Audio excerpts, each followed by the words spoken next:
ಕಮ್ಮಿ ಟೈಮ್ ಕೊಡ್ತಿದ್ರು ಅಂತ ಕಂಪ್ಲೇಂಟ್ ಮಾಡಿದ್ದಾರೆ.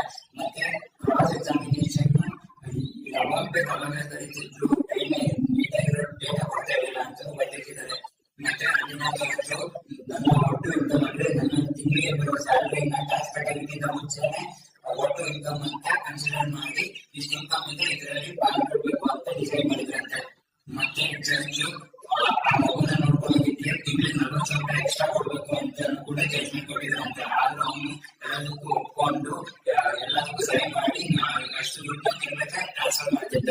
ಅದು ಯಾವಾಗ ಟ್ರಿಗರ್ ಆಯ್ತು ಅಂದ್ರೆ, ಇಷ್ಟೆಲ್ಲ ಮಾಡಿದ್ರು ಅವ್ರ ಮಗನ್ನ ಇವನು 3 ವಿಡಿಯೋ ಕಾಲ್ ಮಾಡಕ್ ಬಿಡ್ತಿರ್ಲಿಲ್ಲ, ಮತ್ತೆ ಫೋನ್ ಕೂಡ ಮಾಡಕ್ ಬಿಡ್ತಿರ್ಲಿಲ್ಲ, ಮೀಟ್ ಆಗಕ್ಕೂ ಬಿಡ್ತಿರ್ಲಿಲ್ಲ. ಅದು ಕೂಡ 3 ವರ್ಷ.